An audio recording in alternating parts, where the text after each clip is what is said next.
শেখ হাসিনার কথা, সেই শেখ হাসিনার কথা মানে এই হরতাল মরতাল করবে? মানে সিরিয়াসলি এই আওয়ামী লীগের লোকজন এই আওয়ামী লীগ করার আগে ভাই একটা চেক টেক কইরেন তো আপনারা ঠিক আছেন কিনা। জরুরি কিন্তু একটা চেক করা, ঠিক আছেন কিনা। বাংলাদেশের আওয়ামী লীগ যাদের শেখ হাসিনা আপা ফালায়া থুয়ে ভাগছেন, শুধু একলা ফালায়া থুয়ে যান নাই, কিন্তু উনি মেক শিওর করছেন উনার ফ্যামিলির প্রত্যেকটা লোক যেন এই দেশ থেকে চলে যেতে পারে।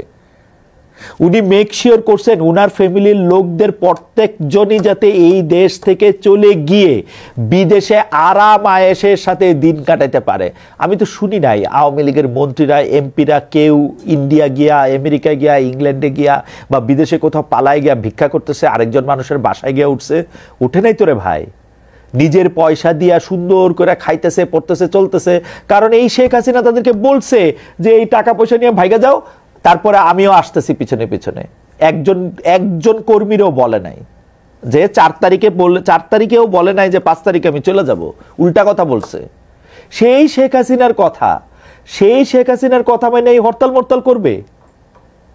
মানে সিরিয়াসলি এই আওয়ামী লীগের লোকজন এই আওয়ামী লীগ করার আগে ভাই একটা চেক টেক কইরেন তো আপনারা ঠিক আছেন কিনা। জরুরি কিন্তু একটা চেক করা, ঠিক আছেন কিনা।